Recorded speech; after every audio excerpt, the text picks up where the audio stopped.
O nosso trabalho vai falar um pouco sobre edema, infarto, trombose e choque. O nosso grupo acadêmico é composto pela Ana Clara dos Santos, Bárbara Célia Mota, Carolina Teodora dos Santos, Mariana Eugênia e Maxime Camargo. Os distúrbios hemodinâmicos são distúrbios que afetam de alguma maneira a circulação sanguínea de um indivíduo, levando a um quadro patogênico. Esses distúrbios podem ser classificados em edema, infarto, trombose e choque.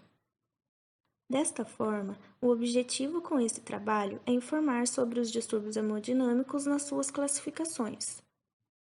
As plataformas que usamos para nossa pesquisa são Cielo, Sociedade Brasileira de Periodontologia, USP, Universidade de São Paulo e artigos científicos. O edema caracteriza-se pelo aumento de quantidade de líquido intersticial em um tecido ou então no interior de uma cavidade.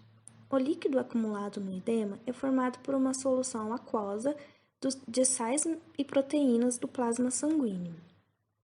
O edema pode ser generalizado, quando ocorre por todo o corpo, ou localizado, quando se limita a uma região. Ele pode ocorrer em qualquer parte do nosso organismo, sendo comum na região de pernas e pés. Em alguns casos, o edema pode ocorrer nos pulmões, fígado e cérebro, sendo mais grave nessas ocasiões. O edema pode ser inflamatório, onde vai haver a presença de citocinas inflamatórias, os vasos sanguíneos dilatados e contém o exudato, onde vai haver o alto teor de proteínas em consequência do aumento da permeabilidade vascular. Ou ele pode ser não inflamatório, ou seja, sem uma causa inflamatória. Geralmente é generalizada. Contém o transudato, onde vamos ter um baixo teor de proteínas devido à preservação da permeabilidade vascular. Os mecanismos de formação do edema podem ser por forças opostas de fluidos vascular e intersticial, ou seja, forças de Starling, desequilíbrio dessas forças, sendo o edema, e as fisiopatologias, que são os principais fatores para que ocorra o edema. O primeiro é o aumento da pressão hidrostática, que determina uma maior saída de fluido do capilar para o interstício. A partir do momento em que a capacidade dos vasos linfáticos de retornar o líquido em excesso para a circulação sanguínea é ultrapassada, teremos o desenvolvimento do edema. Segundo, a diminuição da pressão oncótica, quando há diminuição dessas proteínas reguladoras de pressão. Há um aumento da permeabilidade, causando o edema. Terceiro, a obstrução linfática, que causará o aumento da permeabilidade. Quarto, a retenção de sódio e água por consequência de alterações na bomba de sódio e potássio. E por último, o aumento da permeabilidade vascular por eventos inflamatórios. O termo infarto é usado classicamente como uma área de necrose isquêmica causada por oclusão do suprimento arterial ou da drenagem venosa em um determinado tecido.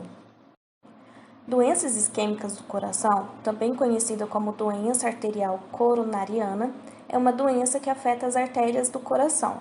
A circulação sanguínea fica comprometida devido à formação de placas de gordura na parede dos vasos, provocando isquemia, que é a diminuição de nutrientes e oxigênio para os músculos do coração, causando a angina ou, em casos mais graves, levando ao infarto.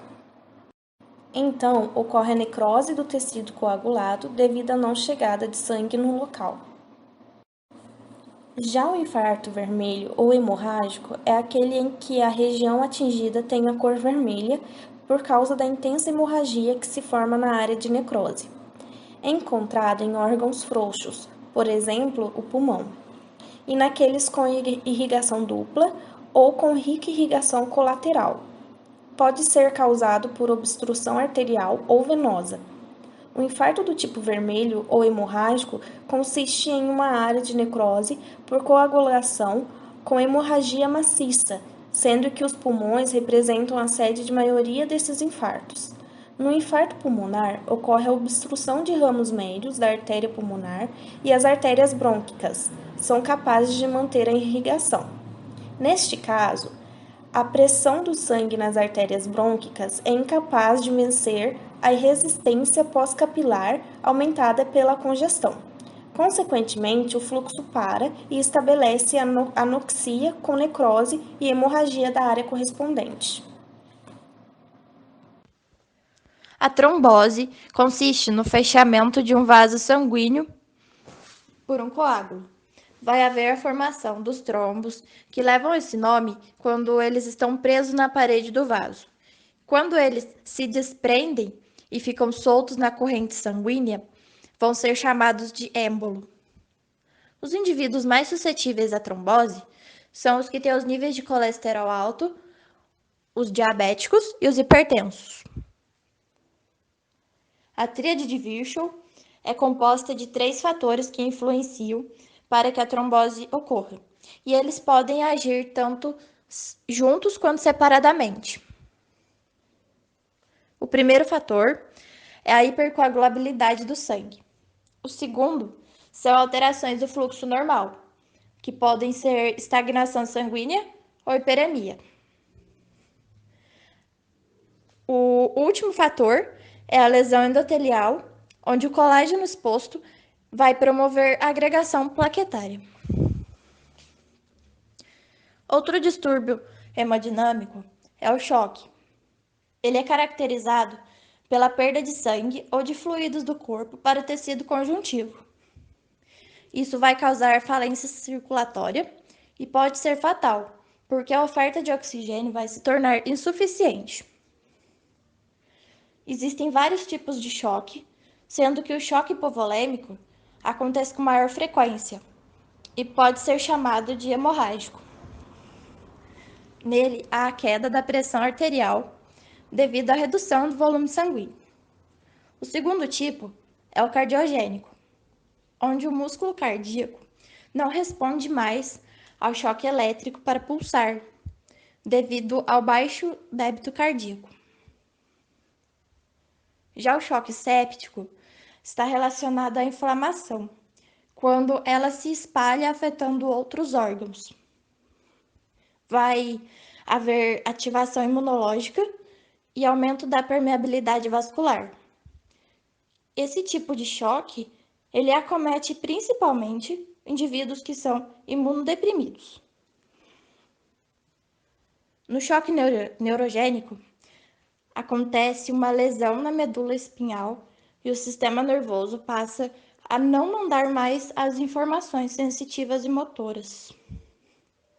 E o último, que é o choque anafilático, ele é causado quando há um quadro de alergia muito grave, então o sistema respiratório vai ser afetado.